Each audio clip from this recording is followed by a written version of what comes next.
abiertos pues el micrófono para aquellas personas que lo tengan habilitado y quienes no tengan de pronto acceso, pues está habilitado el chat.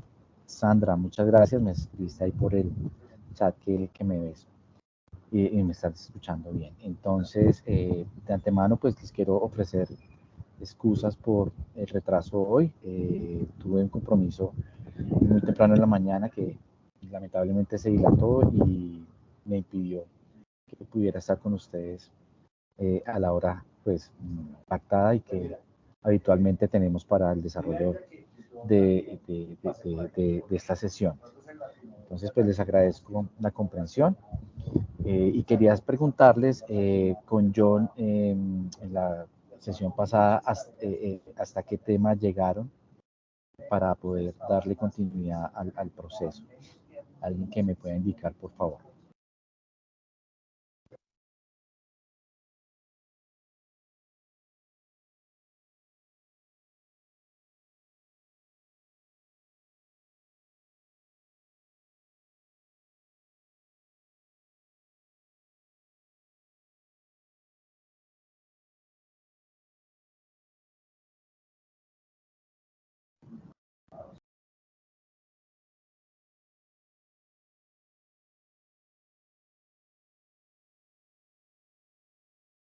Profe, no sé, tendrías que mostrarnos las diapositivas. De pronto con las diapositivas recuerdo.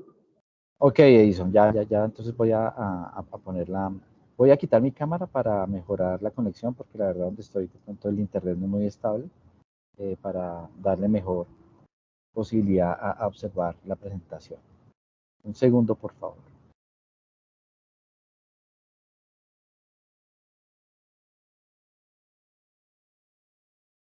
Ok. ¿Están viendo aquí ya la presentación? ¿Y van a validar, por favor? Sí, señor. Perfecto. Sí, se Entonces, ve. bueno. Perfecto. Entonces, digamos que la última sesión que tuvieron conmigo, habíamos llegado creo que hasta aquí, habíamos dejado planteado este taller, me imagino que, y creo que yo ya abordo el tema del poder del diálogo. Mejor voy a hacer un breve repaso como para darle continuidad y me van indicando ustedes de pronto cuando vean algo ya nuevo, me dicen, eso sí no lo hemos visto, por favor, les agradezco. Entonces, hablamos entonces pues de unos estilos de negociación, hicimos como una comparación de esos estilos de negociador con qué tipos de negociación se podrían dar. Estoy seguro que John adelantó la retroalimentación de este ejercicio y ya nos centramos en el poder del diálogo. ¿Y por qué hablamos del poder del diálogo? Porque pues cualquier negociación finalmente va a tener un proceso comunicacional, ¿sí? Y el diálogo precisamente es el mecanismo mediante el cual tenemos la oportunidad de intercambiar mensajes y establecer claramente cuáles son las posiciones que las partes intervinientes en un proceso de negociación van a tener. Y decíamos entonces que el poder del diálogo radica en mantener conversaciones simples, basadas en la inteligencia y la humildad. ¿Qué son conversaciones simples? Conversaciones fluidas, que no antepongan en ese proceso de pronto el uso de un lenguaje específico demasiado técnico o que aborde de manera muy concreta o muy minuciosa algunos detalles, sino que permita establecer un ambiente pues relajado y armónico en donde haya una fluidez en la interacción e intercambio de mensajes, ¿sí? Y que se basaban en la inteligencia y la humildad. ¿Qué es la inteligencia? La capacidad de tramitar o de procesar la información en nuestro pensamiento y con base en ese análisis y esa decantación, ahí sí emitir mensajes concordantes con precisamente los análisis que nosotros hemos hecho frente al tema. Y la humildad establece claramente tener apertura total al proceso comunicacional, es decir, no tener unos prejuicios frente a lo que puede suceder en el proceso comunicacional. Y entonces en ese sentido se habla de que la principal barrera del diálogo se concentra en que no contamos con las habilidades necesarias para decir o comunicar a los demás lo que es preciso decirles. Digamos que eso es un elemento que se presenta no solo en el tema de la comunicación, sino que en casi todos los aspectos de la vida. si bien es cierto, tenemos algunas competencias y habilidades, de pronto no contamos con el conocimiento o no somos conscientes de la importancia de unos conocimientos y unas competencias específicas para esas cosas. En el caso de la comunicación, posiblemente, a pesar de que constantemente estamos utilizando el proceso comunicativo, de pronto no somos conscientes de los elementos que lo establecen y sobre todo de algunas características que van a facilitar tener verdaderamente un mejor proceso comunicacional. Y la falta de capacidad para comunicarle a otros las cosas puede generar perjuicios para ambas partes. Es decir, al no tener claridad de poder expresar lo que yo verdaderamente quiero obtener o lo que quiero proponer o lo que estoy poniendo en evidencia, pues tampoco va a brindar la posibilidad de llegar a unos elementos comunes de entendimiento, de tal forma que todas las partes que están inmiscuidas en el proceso de negociación, pues van a tener unas afectaciones, es decir, unos perjuicios. Se van a ver afectadas por ese proceso de ineficacia en la comunicación. Y entonces también hablamos de que el diálogo se basa en el reconocimiento de la importancia de la relación. Claro, porque si no hay una buena relación, pues no va a haber tampoco el escenario propicio para plantear una comunicación, es decir, un diálogo. ¿Sí? En ocasiones perdemos de foco esa importancia. A veces nos concentramos mucho en lo que queremos lograr, en lo que es nuestra estrategia de negociación, en lo que son nuestras expectativas, necesidades y deseos, que perdemos de vista la importancia de establecer claramente una buena capacidad comunicativa a través del diálogo. Y entonces ahí se establece que el principal antagonista en la negociación, el diálogo, somos nosotros mismos. ¿Por qué? Porque si no tenemos la capacidad de verdaderamente tener mente abierta, oídos abiertos para poder recibir la información, decodificarla y saberla comprender, pues entonces ese conglomerado de pensamiento interno y de análisis propio hace que posiblemente no tengamos un entendimiento real de lo que se está poniendo sobre la mesa en la comunicación y por ende en la negociación. Y un buen comunicador, negociador, es quien se concentra en mantener o recuperar relaciones.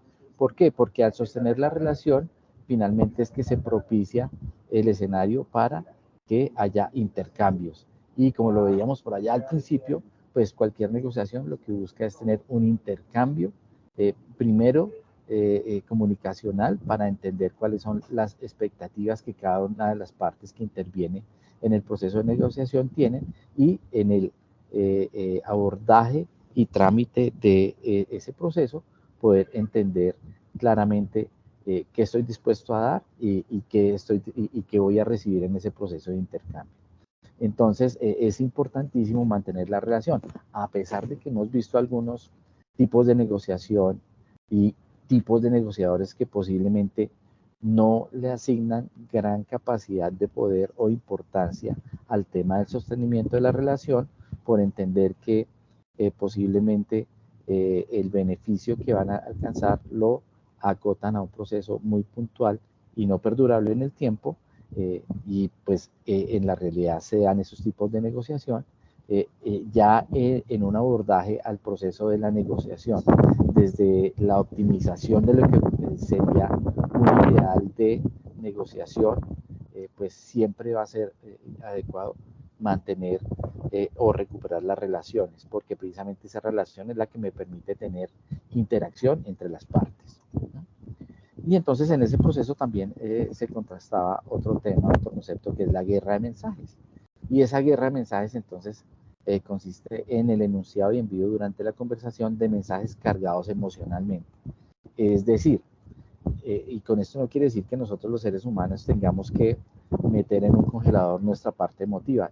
De entrada eso es imposible, porque todos los seres humanos somos emocionales por naturaleza. Algunos tenemos mayor proximidad al proceso del entendimiento de las emociones que otros, pero todos de una u otra forma tenemos afectación en cuanto a nuestra manera de pensar y sobre todo de actuar por parte de las emociones, ¿no?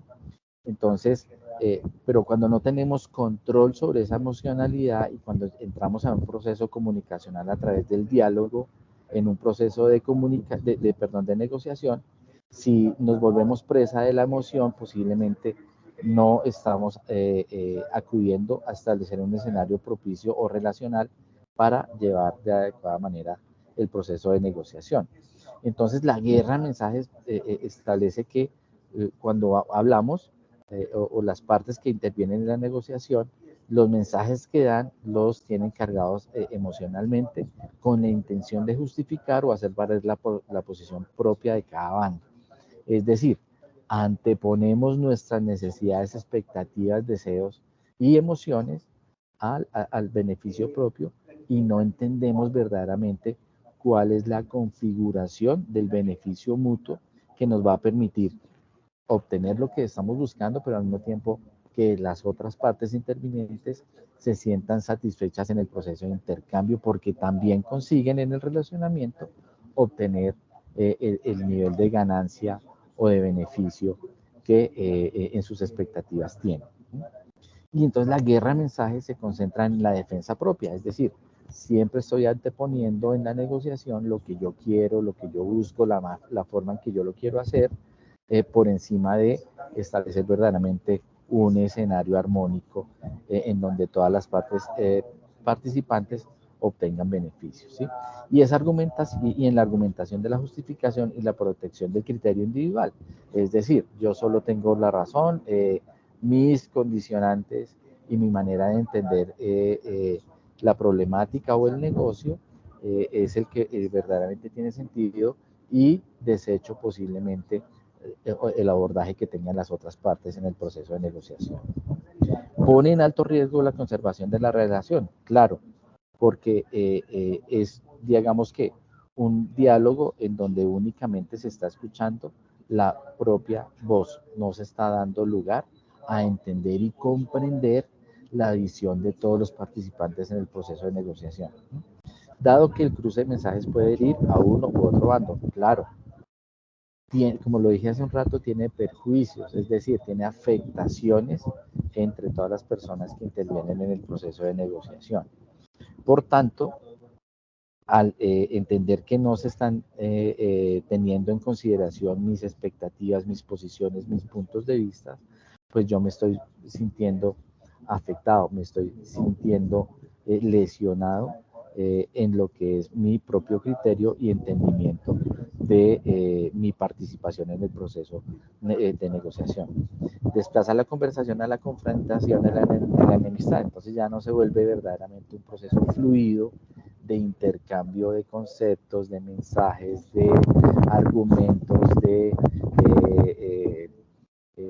expectativas, de deseos, de necesidades, sino simplemente la defensa de mi propia posición, y eso necesariamente me va a llevar a un proceso competitivo, en donde se va a establecer es quién tiene la mayor capacidad de persuadir el otro, ¿sí? De plantear que lo que está proponiendo tiene más validez que el otro, y cuando se entra en un proceso competitivo, pues digamos que se genera de una u otra forma un proceso relacional de gana-pierde o pierdo o perder, porque finalmente lo que estamos buscando es justificar y hacer valer lo que yo estoy entendiendo.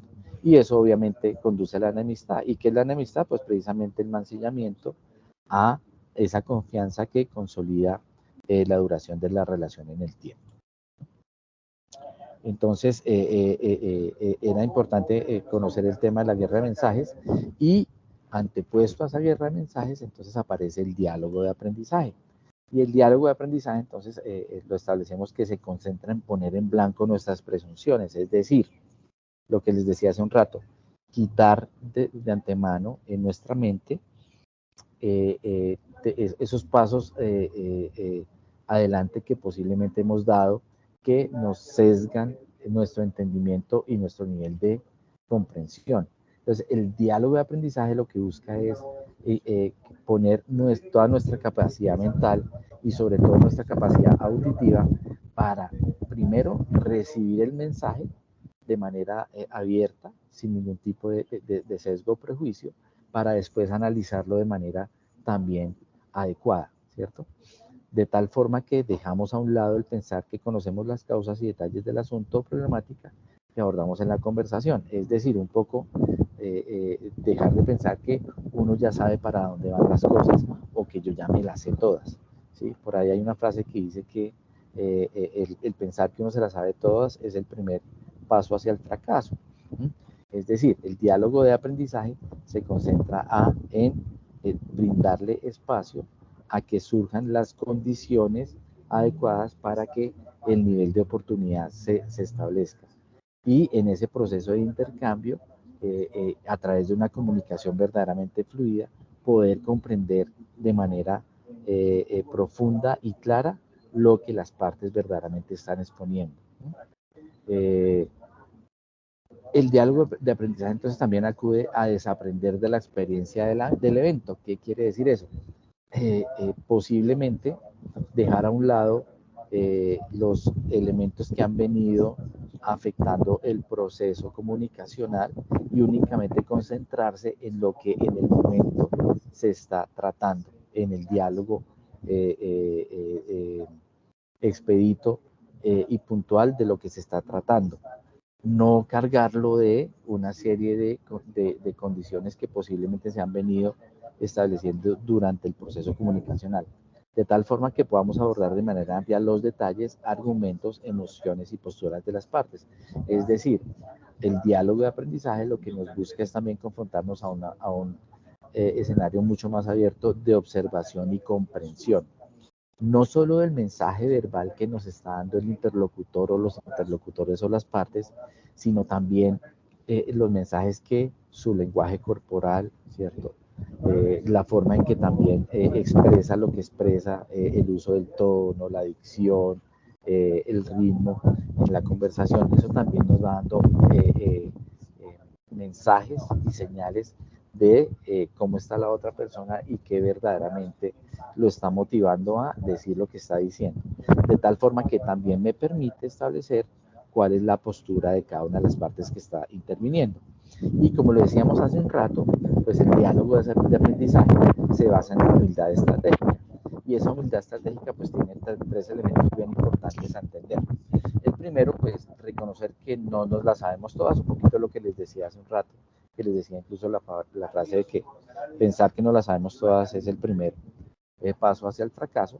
Entonces, la humildad estratégica parte de eso, de tener precisamente la capacidad de establecer de que, claro, todos nosotros como seres humanos tenemos una base de conocimiento y de habilidades ya formado, pero no necesariamente esa base de conocimientos y habilidades es la general o el máximo nivel de competencias que podemos alcanzar, sino que precisamente en el proceso de intercambio hay o también una apertura a las posibilidades y de conocimiento que posiblemente en el tema de el conocimiento propio no necesariamente ya lo tenemos incluido. Entonces, el primer paso de la humildad estratégica establece que tenemos que reconocer que no nos la sabemos todas. Un segundo elemento tiene que ver con reconocer que podemos aprender de cualquiera, es decir, no descontar el valor de las demás personas, ¿sí?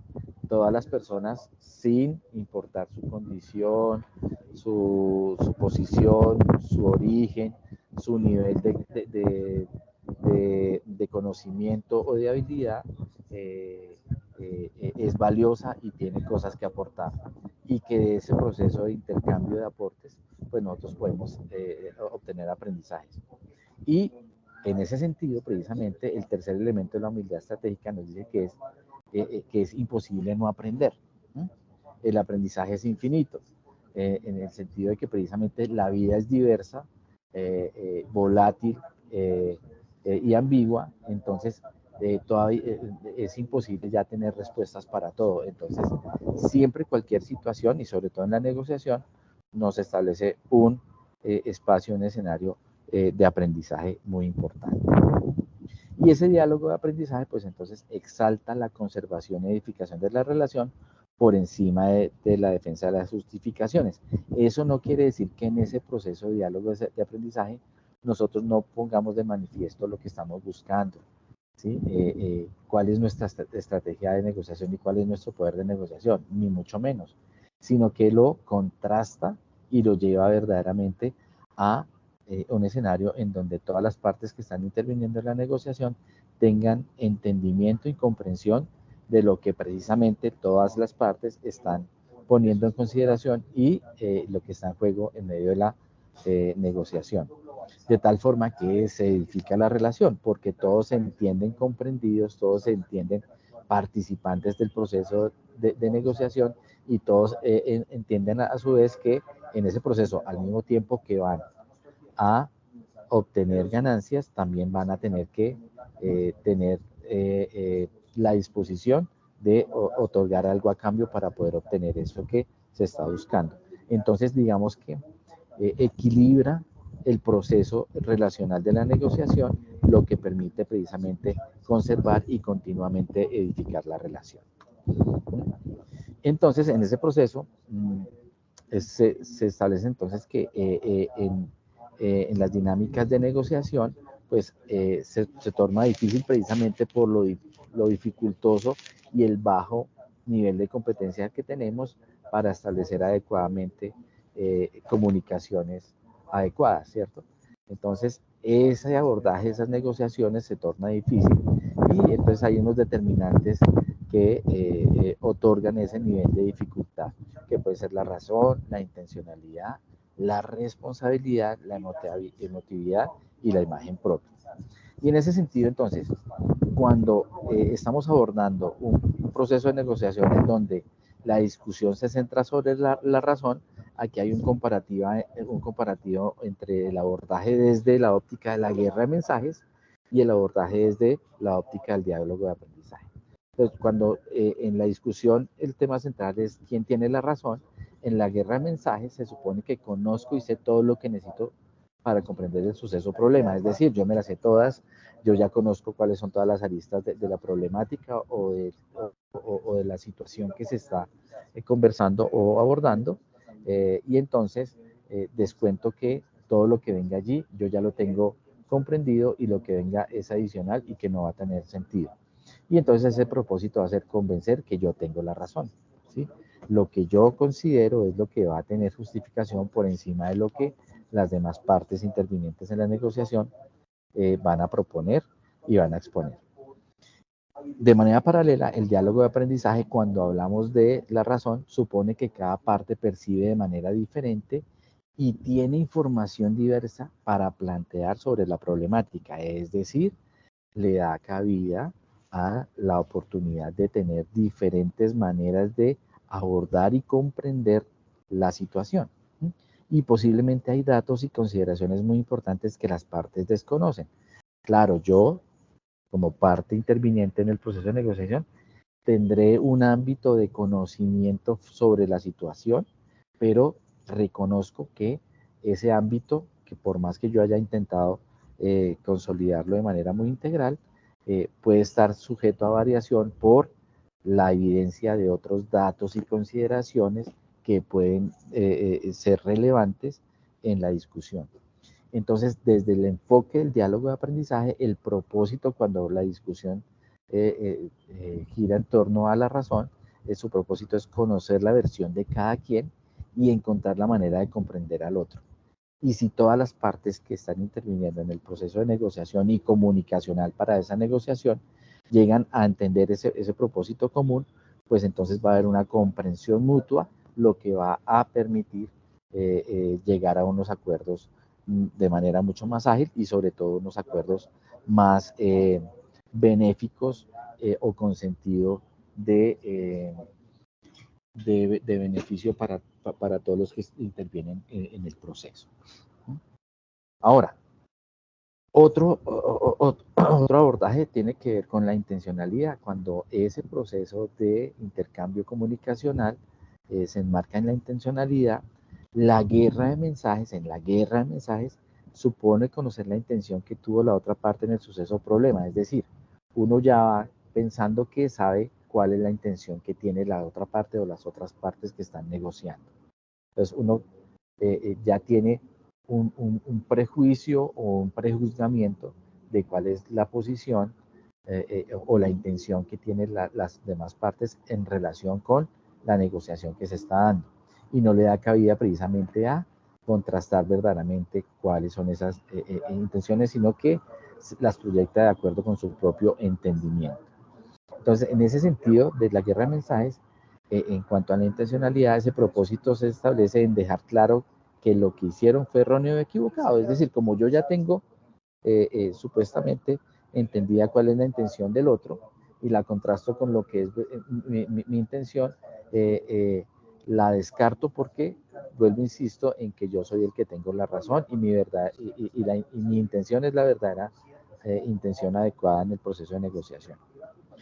De igual forma, en el diálogo de aprendizaje, cuando hablamos de la intencionalidad, supone que el conocimiento de la intención con que yo actúe y las consecuencias que esos actos tuvieron en mí, pero desconozco qué pasa por el pensamiento del otro. Es decir, tengo claramente cuál es mi intención y cuál es el marco de situaciones que están estableciendo que yo quiera obtener o tenga esa intención que yo personalmente me establecí. Pero al mismo tiempo reconozco que esa es mi intencionalidad, pero que no conozco claramente qué es lo que está pensando la otra parte o las otras partes que intervienen en la negociación. Es decir, también le doy espacio a la diversidad, ¿sí? Y al otorgarle espacio a esa diversidad, pues entonces también propicio el proceso de intercambio. Entonces, en ese sentido, desde el diálogo de aprendizaje, la intencionalidad tendría como propósito entender el entramado de interacciones e intencionalidad de las partes, no solo la mía, sino el contexto, el ámbito en que todas las partes que están interviniendo en la negociación influye para que cada una de esas partes tenga una intención frente a la negociación y la manera como las actuaciones se relacionaron para establecer los resultados de la situación, es decir, cómo afectó precisamente ese intercambio y esos condicionantes del contexto para que se dé como tal el proceso de intercambio para comprender la intencionalidad de las partes. Eso es desde el punto de vista de la intencionalidad. Ahora, cuando la discusión gira en torno a la responsabilidad, en la guerra de mensajes, entonces se supone que toda la responsabilidad o culpa es de la otra parte. Entonces, cuando estamos en una negociación en donde lo que está en juego es establecer la responsabilidad entre las partes, pues en la guerra de mensajes yo siempre voy a defender que la culpa es del otro o de los otros que intervienen y yo no asumo ningún tipo de responsabilidad porque obviamente estoy convencido de que mi criterio es es el único verdadero y que mi intención es la única adecuada en torno a la negociación que se está planteando. Y entonces en ese sentido el propósito es forzar a que la otra parte admita su culpa. Entonces yo lo llevo a un proceso de generarle mensajes, una guerra de mensajes directa para establecer y confrontar a la otra parte para que la otra parte se sienta instada a asumir su responsabilidad o culpa frente a la problemática o la negociación que se está estableciendo. Mientras que en el diálogo de aprendizaje, pues supone que posiblemente todas las partes contribuyeron para que la situación o problema se diera. Es decir, frente a la negociación, la situación que se está abordando, todas las partes participantes en la negociación tienen influencia sobre el desarrollo mismo del proceso de negociación, no una única parte. Y entonces al entender que como yo tengo responsabilidad y las otras partes tienen responsabilidad, pues también se puede llegar más fácil a consensos y sobre todo llegar a abordar la problemática de una perspectiva mucho más abierta, sincera y sana para poder empezar a explorar posibilidades de solución. Y entonces en ese sentido el propósito es entender el entramado de interacciones y intencionalidad de las partes y la manera como las actuaciones se relacionaron para establecer los resultados de la situación. Lo mismo que habíamos visto en la anterior que tenía que ver con la razón, es volver nuevamente a contrastar cómo es el punto de vista de todos los intervinientes, cuáles son el estado de cosas que en el contexto está influyendo para que cada una de las partes piense y actúe de la forma en que lo hacen, y con base en eso pues contrastar adecuadamente la verdadera situación o realidad de la situación. Ahora, cuando hablamos de la emotividad, entonces en la guerra de mensajes, entonces supone que manifestar las emociones son irrelevantes y no es válido compartirlas, es decir, afecto plano. Yo no me doy el espacio ni para expresar mis propias emociones, ni tampoco para comprender que las otras partes pueden también acudir a la expresión de sus emociones en el proceso relacional, ¿sí?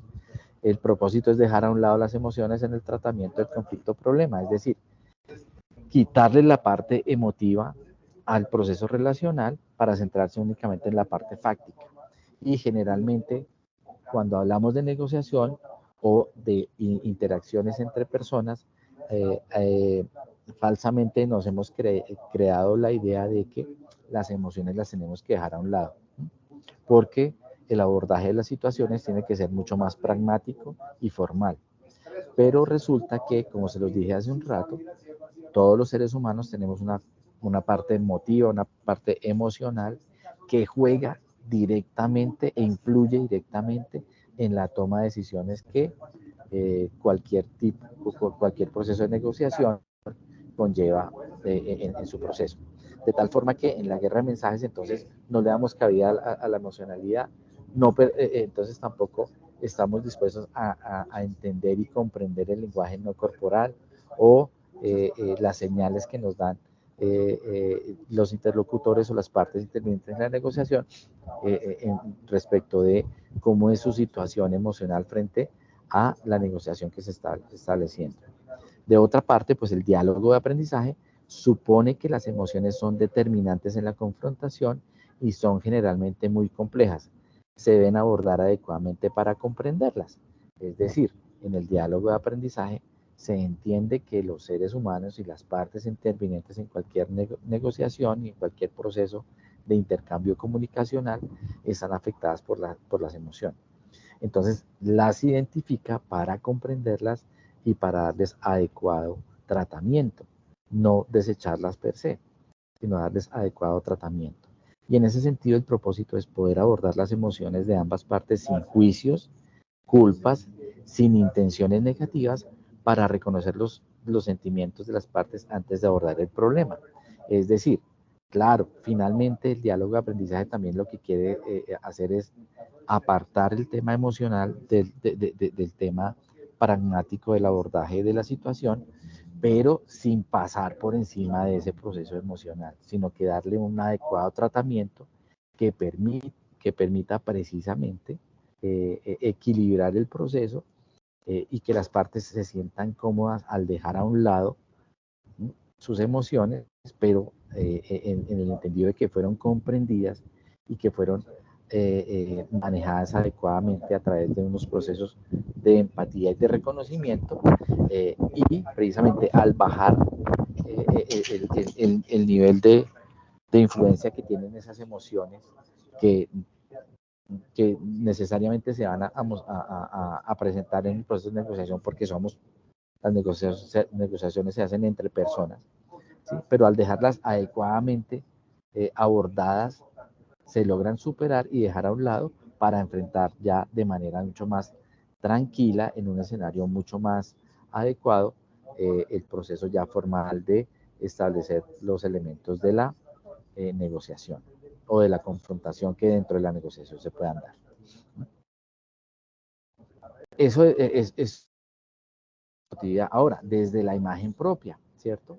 Entonces, en la guerra de mensajes supone la proyección de posturas extremas. Soy competente o incompetente, bueno o malo, no hay zonas grises, es decir, es blanco o negro, es gano o pierdo, o gana y pierdo yo, o pierdo o gano yo y pierde el otro.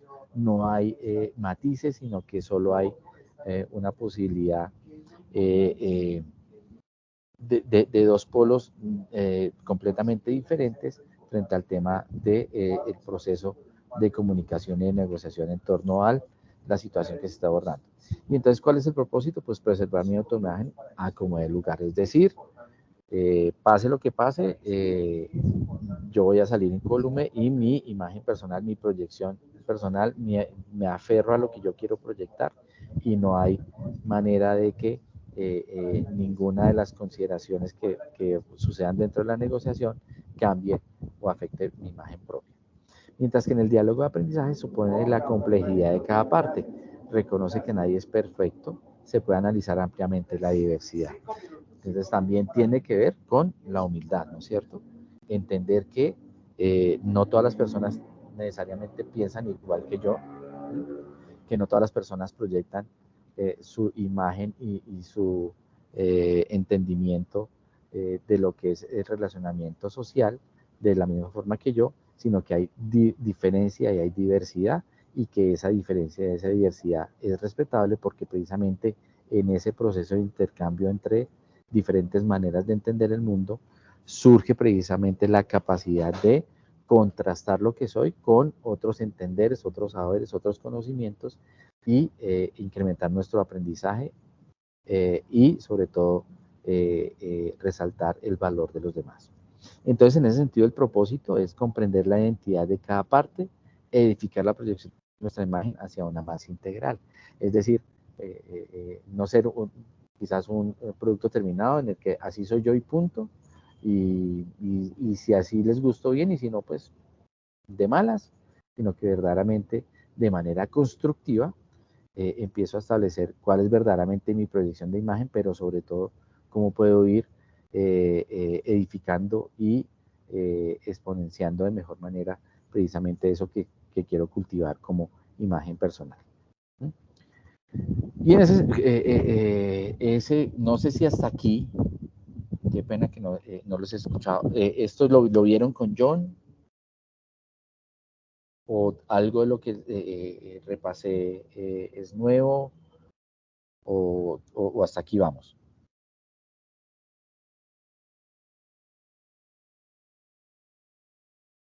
¿Aló?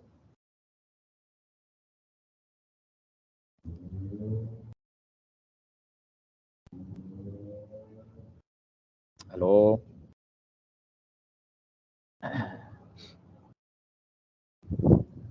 Sí, profe, hasta aquí vamos. Ok, Sandra, muchas gracias. Gracias. Vamos a, no te preocupes, vamos a continuar.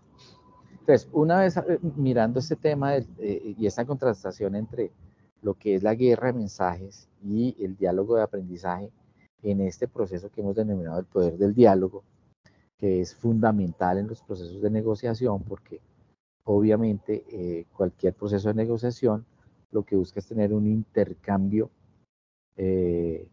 digamos que ya formal y práctico, de lo que yo quiero obtener y lo que estoy dispuesto a dar en ese proceso, pero también se da un proceso de intercambio en cuanto a poder poner de manifiesto precisamente esas pretensiones que todas las partes que intervienen en el proceso de negociación tienen.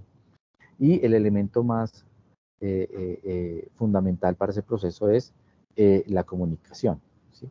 Y la comunicación, pues obviamente, acude a el uso del lenguaje, ¿sí? Y el intercambio de mensajes en un proceso comunicacional, pues es lo que establece un diálogo.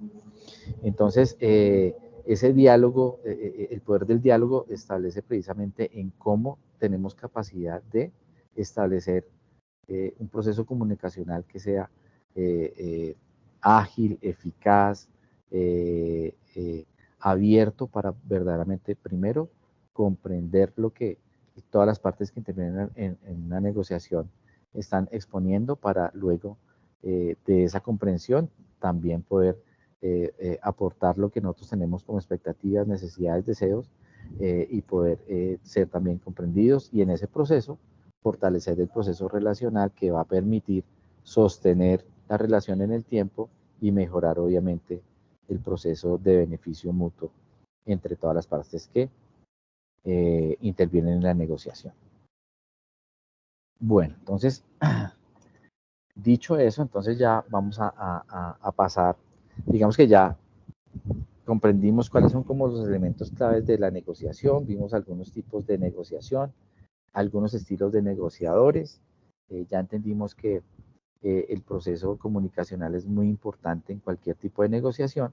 Entonces ahora nos vamos a concentrar en cómo gestionar posiblemente esas negociaciones que se tornan difíciles. Pero más que todo, más allá de las negociaciones difíciles, cómo gestionar cualquier negociación. Yo me atrevo a pensar que estos son los elementos, los que vamos a abordar ahorita, que nos sirven para abordar cualquier tipo de negociación.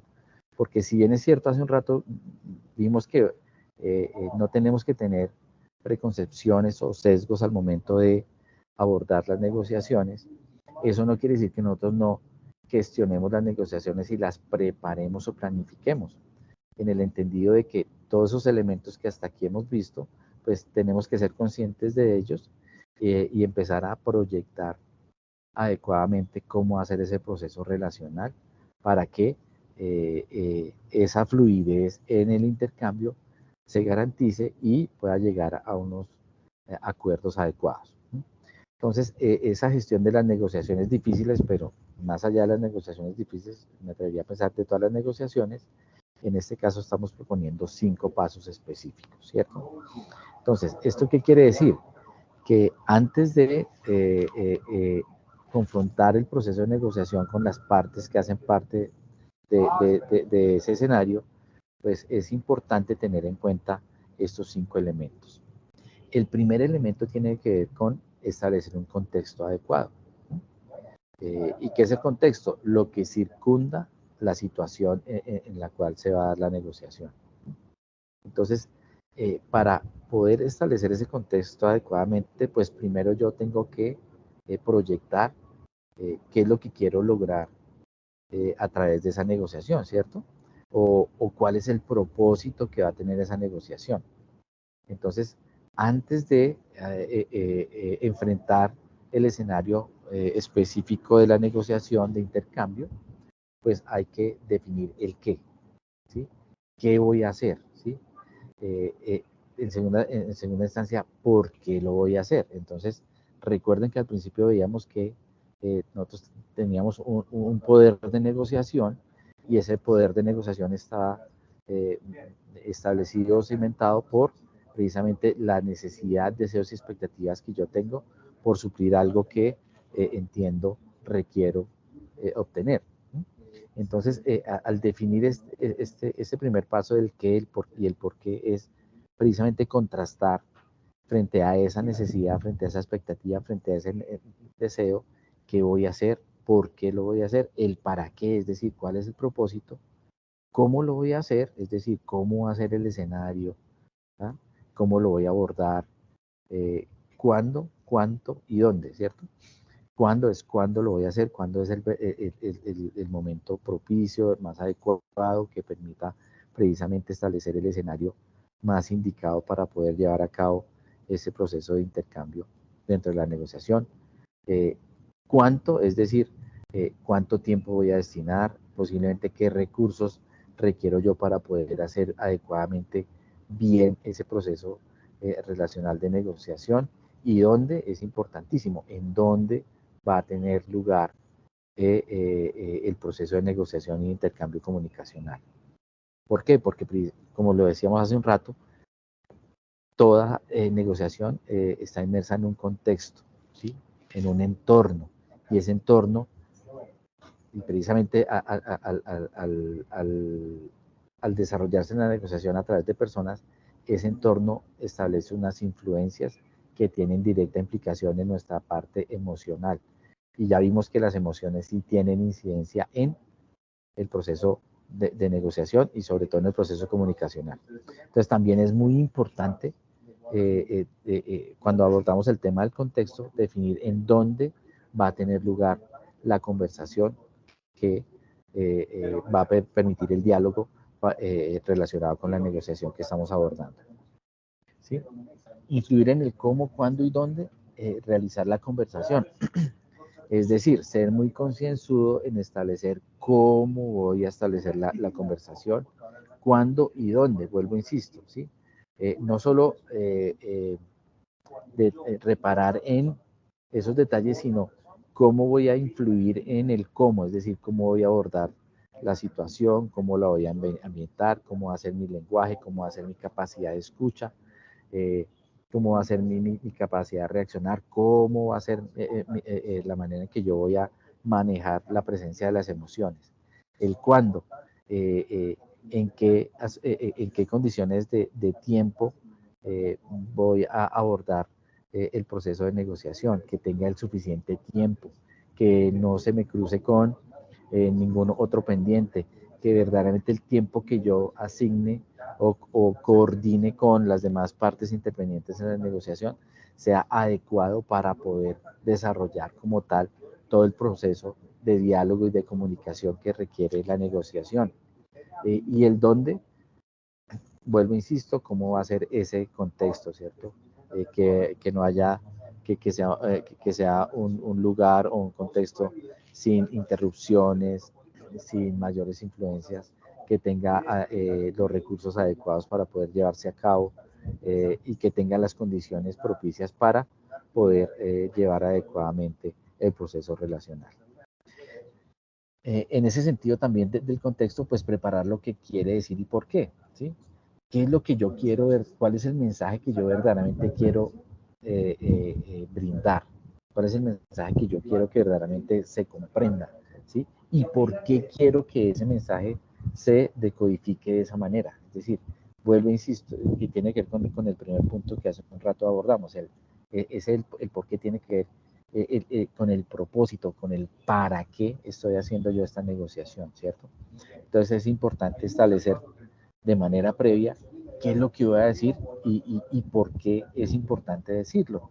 No llegar, digamos que de alguna forma, de una manera fría a enfrentar la negociación, sino que yo ya tengo claramente definido un propósito, un objetivo de lo que va a ser la conversación en torno a lo que se está negociando. Y en consecuencia, hay también una relación directa con el propósito de lo que quiero abordar en el proceso de negociación. Y revise cómo plantear sus argumentos en una dinámica ganar-ganar. Es decir, lo que les decía hace un rato, no quiere decir que en este proceso de mantener el relacionamiento y buscar dinámicas ganar-ganar, yo no ponga de manifiesto mis expectativas, deseos y niveles de ganancia que quiero tener, sino que le doy cabida a entender también esa misma escala de expectativas, valores, deseos y ganancias que las partes intervinientes tienen, de tal forma que puedo establecer dentro de mi estrategia de negociación los escenarios que me permiten establecer hasta dónde puedo llegar, hasta dónde puedo cambiar mis pretensiones, pero y sobre todo a cambio de qué, y cómo sería ese intercambio para llegar a establecer un proceso de mutuo beneficio. Eso es desde el punto de vista del contexto adecuado. Ahora, un segundo elemento tiene que ver con la mentalidad adecuada. Entonces, una cosa es mirar el entorno en el cual se va a generar el tema, establecer lo que quiero tratar. Profesor, una pregunta. O sea, estamos viendo como un paso a paso. Entonces, ese contexto es un preliminar, como un prepararme, ¿cierto? O sea, todavía no estoy en nada, apenas estoy revisando el tema, viendo cómo lo voy a abordar. ¿Sí? Exacto. Este primer paso, el contexto adecuado, es como la preparación, ¿sí? De lo que voy a hacer, ¿sí? Bueno. Cuando usted en la diapositiva dice el influir en el cómo y en eso, yo ahí, influir, ¿cómo así influir? Ahí no me queda claro ese uso del texto. Ok. Influir, ¿qué es la influencia? Que yo tengo un papel preponderante sobre algo, ¿cierto? No es simplemente llegar con la expectativa de escuchar a ver cómo se van a ir dando las cosas. Influir tiene que ver con establecer cuál es verdaderamente mi estrategia de negociación. Por eso habla el cómo, cuándo y dónde. Es decir, yo ya desde ese momento empiezo a establecer cómo se va a dar la conversación. Entonces yo influyo, yo ya pongo unas consideraciones. Yo cuando voy a coordinar, por poner un ejemplo, una reunión para la negociación, yo ya establezco cómo va a ser el cómo, ¿sí? Cuándo y en dónde. Entonces digo, lo mejor va a ser, obviamente que únicamente, eso está sujeto también a lo que las otras partes establecen. Entonces, pero la idea es que no simplemente me ponga a merced de lo que las otras partes van a decir, sino que lleguemos a un acuerdo común. ¿A través de qué? De mi poder de influencia. Es decir, mire, yo considero que la negociación la podemos hacer de esta forma, este día a tal hora y en tal lugar. ¿Ustedes qué opinan? Y porque yo considero que necesitamos un espacio de esta forma que nos permita hacer esto y lo vamos a abordar de esta forma, de tal forma que vamos a contrastar determinadas cosas, ¿sí? Entonces, no es simplemente establecer que esos son unos elementos claves para determinar, sino que en el mismo momento en que yo los estoy pensando en cómo los voy a abordar, empiezo a tener directa influencia, ¿sí? No simplemente intuición, sino influencia en cómo se van a dar las cosas para que eso tenga un adecuado resultado. No sé si Listo, con profe. eso ya te di respuesta. Gracias. Sí, me queda claro. O sea, estaba pensando, ese vale. contexto No, es a... toda mi preparación. No, Y perfecto. además No, es una muchas gracias a preparación ti con presunción. por las preguntas. Además es una preparación Perdón, con que hay... presunción, que yo diría que uno siempre que va a estar en ese contexto, pues claramente no tiene determinado cuáles son las intenciones de la contraparte. Uno tiene unas situaciones de hecho que son a las que va a buscar darles una salida, pero tampoco sabe cómo está pensando la contraparte, entonces es como irse preparando, pero pues también digamos que seguramente eso en el desarrollo ya de la negociación, pues va a tener algunas direcciones diferentes a las que uno pudo haberse previsto en este contexto anterior. Sandra, excelente reflexión. Te la agradezco inmensamente porque me das pie para indicar una cosa. Una cosa es prever, otra cosa es pretender saber. Prever es que yo preparo, ¿sí? Y tengo influencia sobre algunos aspectos que sé que van a tener también incidencia en cómo se va a desarrollar la negociación. Estoy previendo, estoy previniendo, estoy preparando. No estoy presumiendo, es diferente. Presumir es que yo, lo que les decía hace un rato, ¿no? Yo ya sé que esto va a ser así y este va a llegar así y entonces yo lo que voy a hacer es tenerle un argumento así y se vuelve una guerra de mensajes. No, en este caso es prever, es preparar, ¿sí? El preparar, ¿o por qué qué? Porque obviamente nosotros tenemos tanto un poder de negociación y con base en ese poder de negociación vamos a tener una estrategia de negociación, lo cual está claro y todas las partes que intervienen en la negociación lo van a tener y lo van a exponer. Entonces, no es inadecuado prever y planificar lo que yo voy a hacer. Lo que es inadecuado es presumir que yo ya sé cómo va a suceder. Entonces, muchas gracias por tu comentario porque me das pie para hacer esa claridad y esa diferenciación. Gracias a usted, profesor. Entonces, profe, pero ahí tengo yo un comentario. Porque sí, cuando reviso el 1, 2, 3, 4 y 5, está ahí hablando solo de mí, o sea, de una parte, no de las dos partes, sino yo cómo me voy a comportar en esa negociación. Pero cuando uno prepara la negociación, también empieza uno a imaginarse escenarios de qué va a suceder con la otra contraparte. Es decir, qué sucede si yo le digo A y él me responde A, o qué sucede si yo le digo A y él me responde B, o qué sucede si yo le digo A y él me responde C. Y empieza uno a imaginarse cosas. ¿Eso no sucede también antes de la preparación de la negociación? ¿O eso lo vamos a ver más adelante? No, claro, excelente, Fren. Por eso mira que el primer paso es el contexto adecuado. Y mira que el primer paso dentro de ese contexto adecuado es definir el qué. ¿Sí? ¿Qué voy a hacer? ¿Por qué lo voy a hacer? Y sobre todo el propósito. Entonces, cuando yo tengo claro cuál es el propósito de mi negociación, eso me va determinando qué es lo que debo hacer, por qué lo voy a hacer, y ahí sí me va a establecer el cómo, cuándo y cuánto, ¿cierto? Y dónde lo voy a hacer. Entonces, sí tiene que ver con un entendimiento de lo que los demás partes que intervienen en la negociación yo tengo. Y lo que tú dices de plantear ese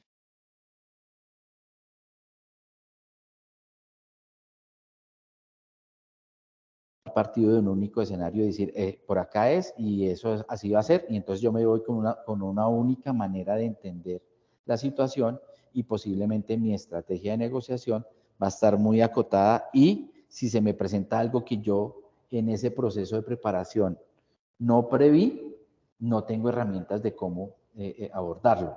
Por eso, Atica, cuando revisemos los otros puntos, te vas a dar cuenta que sale de un proceso de preparación, claro, pero esa preparación tiene que ser amplia. Es como cuando uno se prepara frente a una emergencia, ¿cierto? Hay diferentes emergencias, puede haber terremotos, como pueden haber inundaciones, como pueden haber derrumbes. Todas son emergencias, pero la manera en que yo debo actuar en cada una de esas es diferente. Entonces, sí es importante tener el escenario, pero yo no puedo asumir que cuando me voy a enfrentar a un derrumbe. ¿Qué tal que me aparezca un terremoto? Entonces, yo no voy a saber cómo actuar. Entonces, hay que entender el contexto, en qué situación se está dando el proceso de negociación y con base en eso prever o preparar lo que yo quiero hacer, pero dándole lugar a la posibilidad de que van a haber diferentes escenarios, sin perder de vista el propósito o foco de lo que yo quiero lograr a través de la negociación. No sé, Frenzy, con eso ya te di mejor retroalimentación. Sí, gracias, profe. Ok, listo. Entonces, digamos que después de hacer esa también nos tenemos que preparar en cuanto a lo que es nuestra mentalidad, ¿sí? Y aquí vuelve a aparecer como muy importante dejar a un lado los supuestos o las suposiciones. Claro, yo ya preparé muchas cosas, pero yo no puedo suponer que necesariamente se va a dar como yo lo preví. Vuelvo, insisto, una cosa es preparar y otra cosa es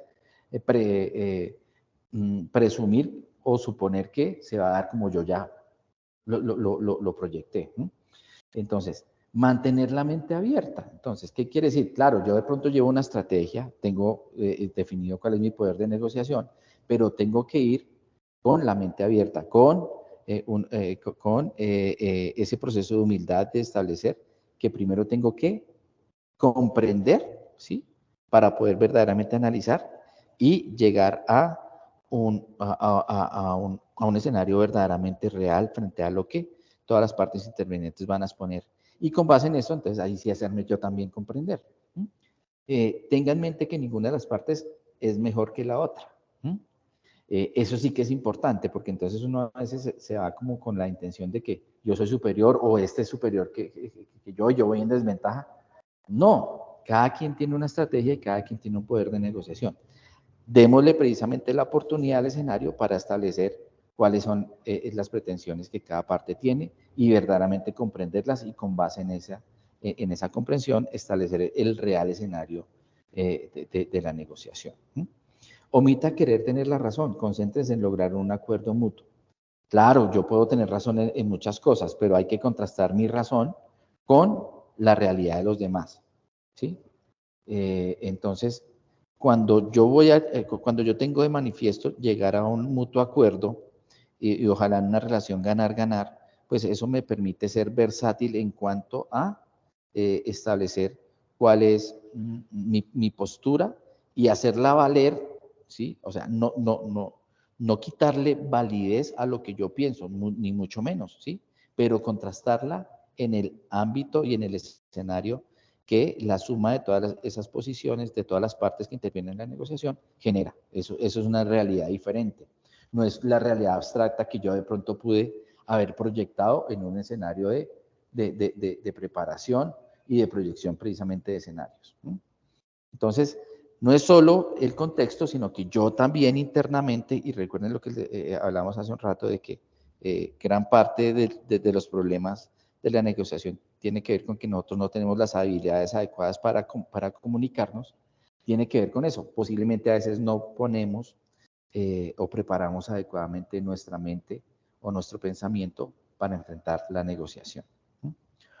Un tercer paso. Y eso es, yo quería, profe, también acá pues comentar que realmente esto es uno de los temas bien complicados cuando uno va a hacer un proceso de negociación, porque normalmente pasa, y lo digo por experiencia, que uno revisa como los puntos de vista que uno tiene y dice, no, es que acá no, esto no puede ir de esta manera, acá definitivamente se excedió la otra parte o lo que sea, y es bien complicado acá, o sea, esto pues en palabras suena como que bueno, lo puedo escribir, pero en la realidad para uno irse a una negociación y llevar esa mentalidad así de transparente, de desconectada de su propio interés, es realmente un reto para irse a un proceso de acuerdo. quería comentar eso. Total, Sandra. Lo que pasa es que, bueno, como se los dije hace un rato, digamos que esto sería como el ideal y buscando que también ese proceso relacional en la negociación tuviera la misma cohesión entre todas las partes, ¿sí? En la medida en que uno actúe con esa visión propositiva de lograr mutuos acuerdos de beneficio mutuo, pues, y si todos se conectan con eso, pues está muy bien. Pero también hay escenarios en la negociación, porque en la negociación no solo nosotros hacemos parte de la negociación, sino que las otras partes también tienen influencia. Entonces tampoco es un tema romántico de que, como yo siempre busco relaciones ganar-ganar, en determinado momento, entonces yo resulto cediendo todo para que, y en mi mente supuestamente estoy ganando porque estoy manteniendo la armonía, y la armonía es apenas una de las ganancias del proceso de la negociación. Nunca podemos perder de vista. Por eso aquí en el contexto hablamos de preparar el para qué, cuál es el propósito de mi negociación. Entonces, eso me va a determinar a mí hasta dónde voy a llegar en el proceso de la negociación. Y si se da una situación en donde verdaderamente no existen las condiciones para llegar a un acuerdo, ganar, pues tomar la mejor decisión posible, ¿sí? Si entonces no está determinado el escenario para llegar a un acuerdo, pues sencillamente y de manera normal y amigable y armónica, decir, pues no están dadas las condiciones para que haya un acuerdo adecuado y ya, ¿sí? Pero sin mancillar de pronto la relación, sin que haya afectaciones entre las personas y entre las partes, sino que simplemente establecer que el proceso de negociación no cumple con las condiciones que se preveían podían ser posibles, y entonces pues uno se tiene que levantar de la mesa. Pero para eso precisamente uno tiene que tener una mente abierta, no simplemente irse ya con una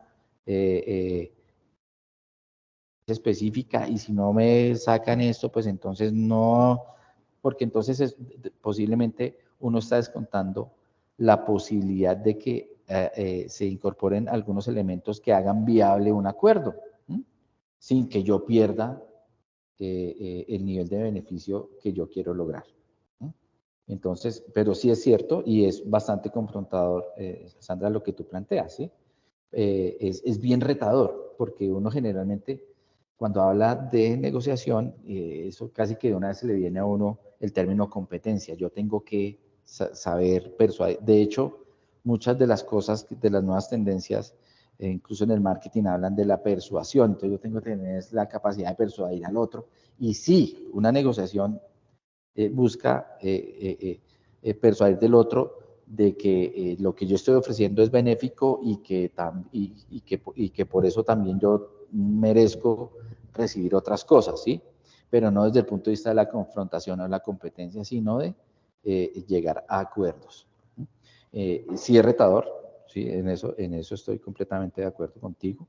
Mantener la tranquilidad, mantener la capacidad de saber escuchar, de saber decantar esos mensajes, de decodificar esos mensajes y plantear un juicio concreto y adecuado a la situación, y sobre eso plantear otras alternativas buscando siempre el beneficio mutuo, pues es bien retador. Pero vuelvo, insisto, hay estilos de negociaciones, vuelvo, insisto, sería como el mejor escenario o el escenario ideal de negociación en donde todos lleguen a un acuerdo de ganar-ganar, pero hay situaciones en donde ese proceso no se da. Pero entonces sí hay, pero no hay que descontarlo de entrada, sino que hay que darle lugar a que se vaya dando la negociación. Y para eso, pues obviamente tenemos que tener una mentalidad adecuada.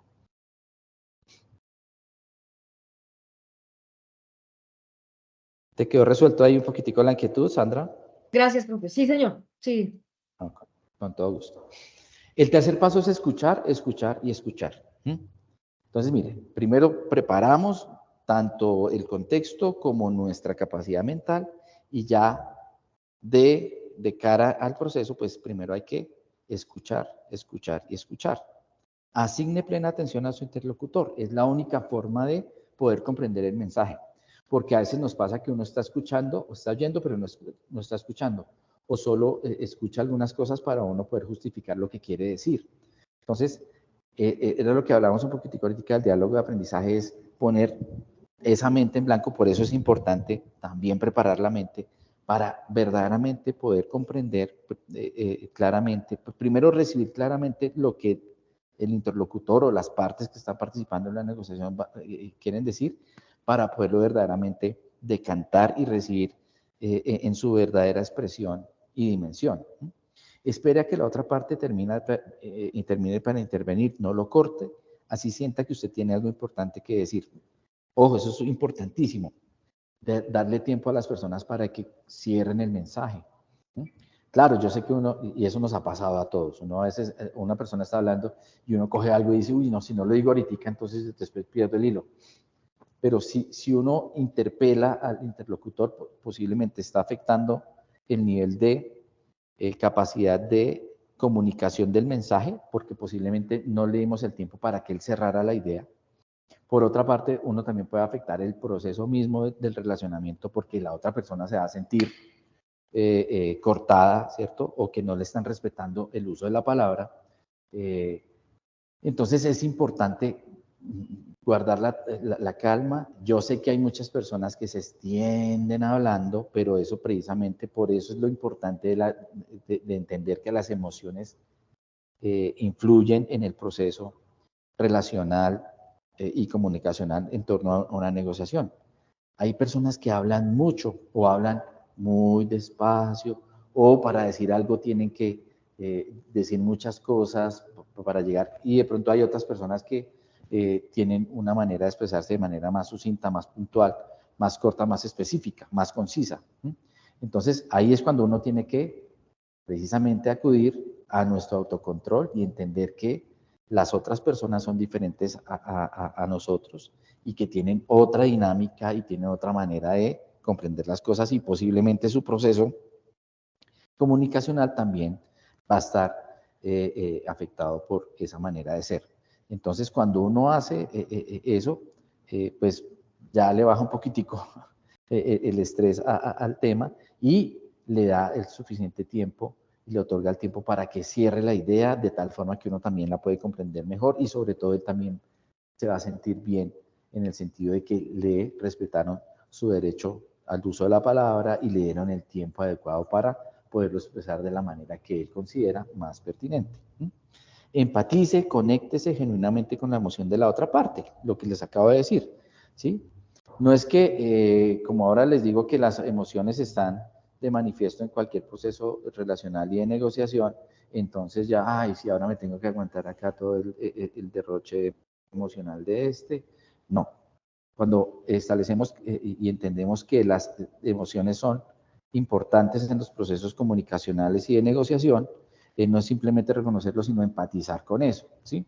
Y la empatía pues tiene que ver primero con tener la capacidad de percibir cómo está la otra persona emocionalmente. Ese es un primer paso. El segundo paso es darle causalidad al por qué esa persona se está sintiendo así, es argumentar y entender el por qué esa persona se está sintiendo así.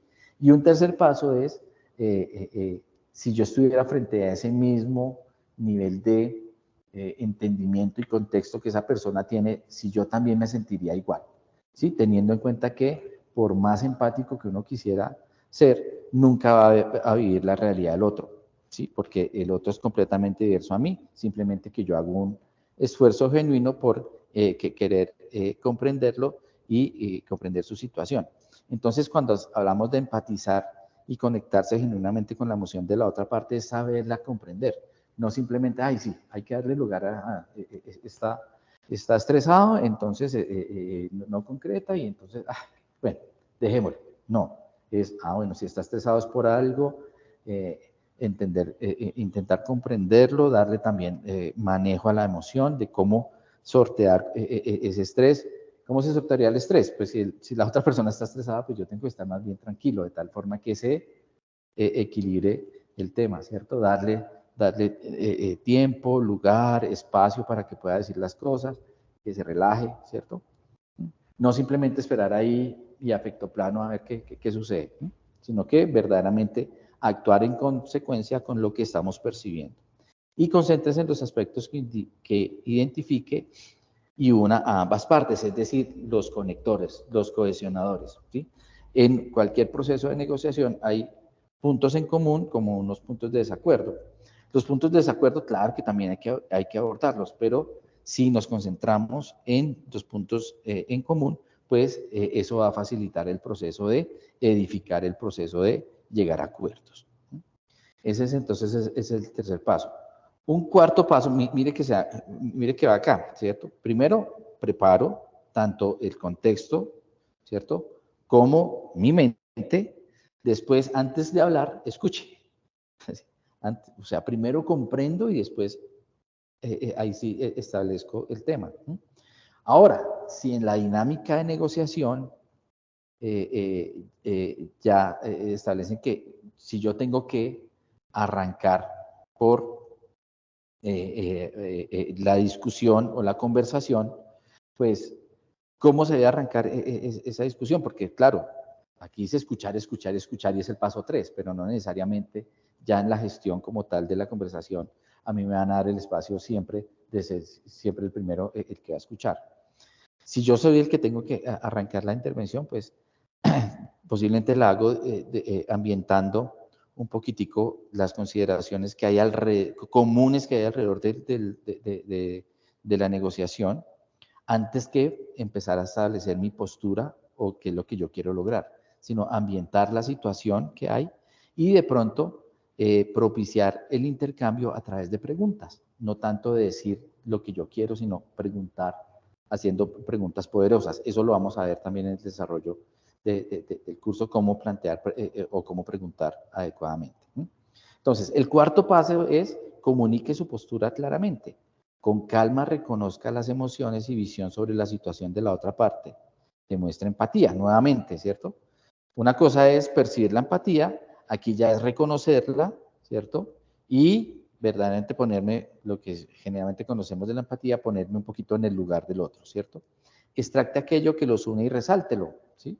Siempre va a haber un proceso de concordancia frente a algunos aspectos específicos. Entonces, es importante cuando alguien habla y expone algo, decir, comprendo entonces que su intención es esta, o usted está pensando de esta forma, o su expectativa es esta. Es decir, eso ayuda a afianzar que el mensaje que la otra parte me dio fue comprendido adecuadamente, ¿sí?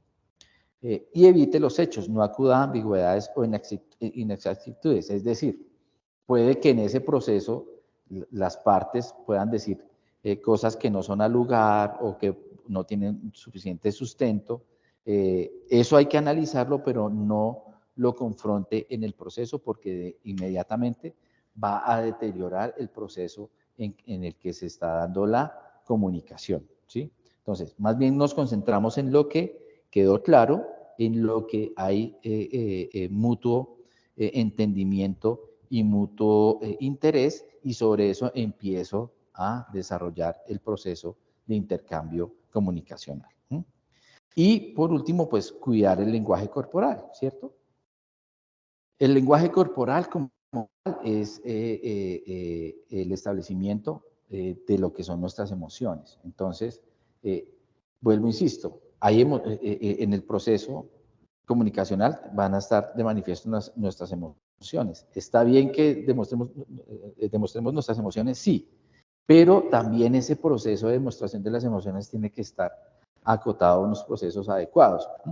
Yo no puedo, si estoy molesto, no puedo necesariamente establecer a través de mi lenguaje corporal mi descontento con el tema, porque en determinado momento eso puede tomarse como una afrenta o como un desafío frente al proceso de intercambio. Entonces, hay que evitar cerrar los puños, ¿sí? Cerrar los puños, yo estoy diciendo que me estoy concentrando en lo mío y que estoy tomando una actitud de defensa y no de apertura, que precisamente lo que se busca en un proceso de negociación es buscar un proceso de apertura en donde fluya adecuadamente el diálogo, de tal forma que en ese proceso de intercambio de mensajes pues podemos tener una comprensión común frente al tema. Señalar, ¿sí? Señalar es complicado porque insisto, vuelvan a jugar aquí las emociones. Cuando yo señalo como para cualquier persona que lo señalen, es simplemente un elemento de actuación normal y no se siente afectado, ni mucho menos para otras personas que lo señalen puede ser confrontador. Se puede tomar como algún tipo de afrenta o precisamente, como dice, de señalamiento. Entonces es importante evitar señalar personas. Hacer movimientos bruscos. ¿Por qué? En la medida en que yo hago movimientos bruscos, también estoy dando un mensaje de que yo quiero imponer algo, ¿cierto? Entonces, si mis movimientos tienen que ser armónicos, pausados, que me permitan verdaderamente reforzar lo que quiero decir, pero sin pasar a ser tosco o imponente, o dar la impresión de que yo estoy imponiendo algo. Cruzarse de brazos, ¿por qué? Cruzarse de brazos también es una posición de defensa y como de que no está interesado en lo que está sucediendo o que el tema no es conmigo. Entonces, cruzarse de brazos o también puede parecer un proceso de imponencia, ¿no? Sobre todo si yo estoy de pie y cruzo los brazos e inclino un poquitico mi cuerpo hacia atrás, pues eso es como diciendo yo estoy acá y usted está allá, ¿sí? Entonces eso ya permea como tal el proceso de apertura. Mantener una visión fija, intimidante. Claro, uno sí tiene que mantener contacto visual con las personas que están hablando con nosotros, sobre todo cuando uno tiene el uso de la palabra. Pero cuando uno se concentra a mirar fijamente a una persona a los ojos, eso también puede generar un proceso de intimidación o de auscultamiento, ¿cierto? Como diciendo, como si uno quisiera inquirir más allá de lo que está sucediendo allá. Y eso también tiende a establecerse, pues, incómodo y molesto para las personas. Y al mismo tiempo evitar la mirada. Cuando están hablando conmigo y me están viendo a la cara, a los ojos, si yo evito eso, ¿qué quiere decir eso? No lo quiero confrontar porque posiblemente no estoy de acuerdo con lo que está diciendo o yo tengo algo que ocultar y eso no genera confianza. El contacto visual es clave en la generación de confianza. Es importantísimo. Entonces, pero sí hay que regularlo adecuadamente. Si yo mantengo una visión muy fija, eso se puede determinar como una posición intimidante, dominante, ¿cierto? Y al mismo tiempo, si evito la mirada, pues entonces no estoy comprometido o está ocultando algo o no está diciendo la verdad, o está incómodo. Entonces, esos son elementos que son importantes tener en cuenta. Por aquí estoy viendo el chat. Dice, profesor, hay unos temas de negociación que implican asuntos normativos, dice Carlos Javier. Esto hace que las negociaciones se tornen difíciles, muy difíciles por cuanto en la lectura del derecho alguien interpreta algo y para otra persona es distinto. Actualmente en el trabajo tengo una ponencia del derecho de acceso a la información pública por parte de datos que tiene la administración pública para que el público, las personas que compran vivienda, puedan tener tales datos para la toma de decisiones económicas. Más aún en provecho de la cuarta revolución industrial tecnológica, donde la información se mueve en el mundo y cada individuo puede disponer de ella para que forme su propio criterio, sin esperar que un tercero le dé el criterio de este. Entonces hay un marco normativo que permite que se pueda ejercer ese derecho, pero hay posturas de colegas que se ponen al argumento que la normativa no lo permite. Esa negociación, por más que uno quiera ceder, ser flexible, comprensivo, cierto, si no bulldog ni zorro, intente desaprender, reconocer los argumentos de los colegas, escucharles con estoicismo las críticas a la ponencia, tratar de llegar al ganar, no perder, etc. Pero hay puntos con base en el derecho que no son negociables, donde la entidad pública debe propender por el interés general de la población, en particular de los compradores, que son el eslabón más débil frente al poder de constructores, y debe equilibrar la balanza para que los compradores tengan el acceso a la información pública para que decidan dónde, qué comprar, bajo qué presupuesto y el riesgo que asumirá. Pero si la entidad se guarda la información, el interés general no se cumple. Ahí las herramientas adquiridas de negociación convergerán a un punto de no inflexión, porque está involucrado el derecho de personas que la entidad debe defender como ente regulador en un mercado de libre competencia. Muchas gracias, Carlos. Sí, Carlos Javier, muchas gracias por eso. Claro, este es el mejor de los mundos en un proceso de negociación abierto con un ámbito de posibilidades y de interacción, digamos que más flexible. Cuando se trata de controversias que están sujetas al cumplimiento normativo o legal, pues quien va a determinar la manera en que se va a hacer el proceso de negociación, pues es el cumplimiento de la ley. En mi caso particular, que yo digamos que también manejo temas de innovación, hay una cosa que yo siempre digo, ¿sí? Uno puede innovar y ser creativo en cualquier cosa de la vida, ¿cierto? En cualquier escenario de la vida, menos en uno, que es el cumplimiento de las normas y las leyes. Ahí uno no se puede poner creativo, ¿sí? Entonces, cuando nos enfrentamos a situaciones en donde, claro, por más que uno quiera tener o tenga una visión o un entendimiento o percepción de que la problemática que está en juego en ese proceso de negociación pudiera tener otros abordajes, que incluso podrían ser más benéficos que lo que está enmarcado en la norma o en el cumplimiento de la ley, pues uno tiene que apegarse a la ley.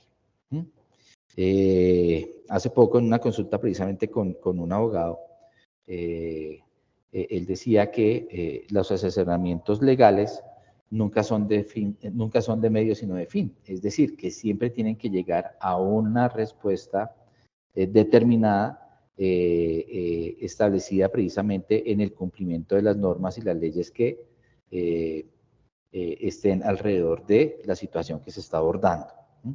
Entonces, claro, va a haber algunos procesos de negociación en donde uno posiblemente pudiera ver que se pudiera abordar de otra forma, pero la ley no me permite salirme de unos parámetros actuacionales específicos y mi manera de abordarlo siempre va a estar ceñida a la ley y al cumplimiento normativo.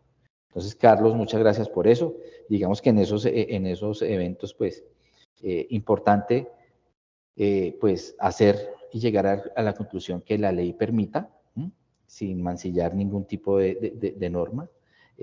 Lo que sí es importante y dejaría allí como colofón a esto que estamos hablando es buscar la manera de que ese cumplimiento de la ley no mine en gran medida el relacionamiento con las partes que están interviniendo. Porque, como se los dije hace unas sesiones, pues, de toda negociación se va a llegar a un acuerdo, ¿sí? Así sea un acuerdo, un acuerdo también es no llegar a ningún acuerdo, pero finalmente eso es un acuerdo, ¿sí?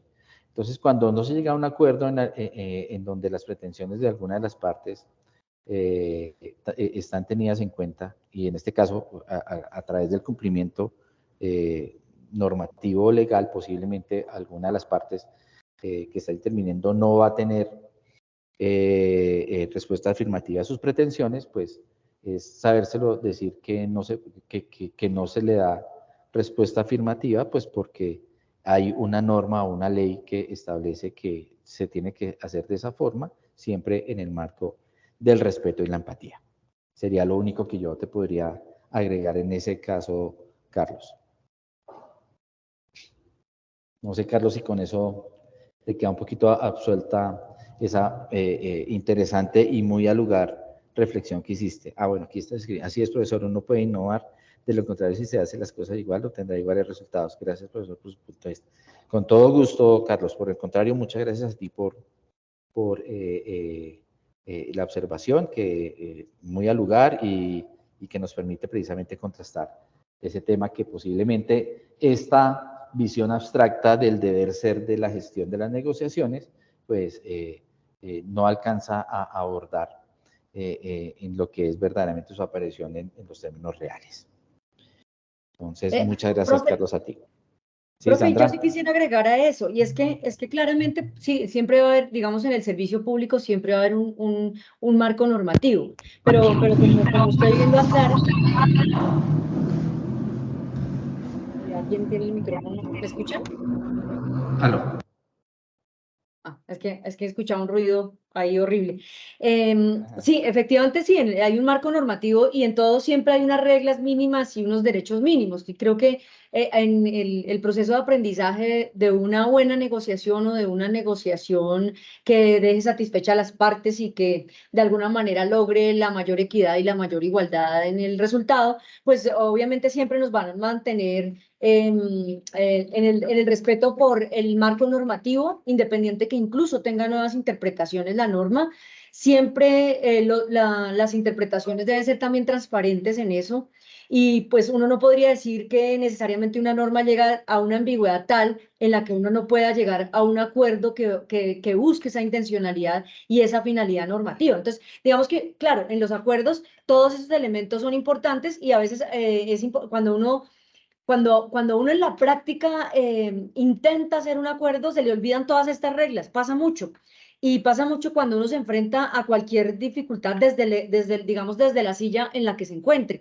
Entonces, estos puntos es como que es lo que yo veo también a veces a uno se le puede complicar aplicar esto que en teoría es como tan bonito verlo, o de pronto en los ejemplos es como tan bonito verlo, escuchar, debo ir con una actitud adecuada, debo portarme de esta manera, de la otra. O sea, sí, es importante poderlo ver cuando uno lo ve en el literal, en el texto, pero en la práctica, pues para uno es un proceso aprender a negociar y aprender esa humildad que usted recordaba de la clase anterior, esa humildad en la negociación y esa humildad en la negociación cuando uno tiene que entender, oiga, de pronto soy yo el equivocado, de pronto yo pienso que esto está así, pero de pronto eso no es así y eso no es fácil. Y lo digo por experiencia también, porque pues yo soy, digamos, yo soy jurídica y en la mayor parte de mi vida pues he sido abogada y he trabajado desde esa parte de la cancha en la que tengo que tener un marco normativo siempre rigiendo las cosas que estoy haciendo. Entonces, es difícil y llegar uno a esa humildad es bien complicado, pero es como lo chévere, digo yo, en un lenguaje más sencillo, de aprender este tipo de estrategias que nos dan en las capacitaciones y que aprendemos en el día a día, todos los días tratando de intentar mejorar una de ellas. Por ejemplo, esa de escuchar, suena como no, eso sí, y pareciera sencillo. Porque lo que usted decía, yo estoy escuchando y ya estoy pensando, ay, no, ahí ya yo quiero contradecir, ay, no, ahí yo ya tengo mejor la razón. Y uno siempre quiere como eso. Y es como una mala práctica de todos a veces en la negociación y a veces lleva pues a tener negociaciones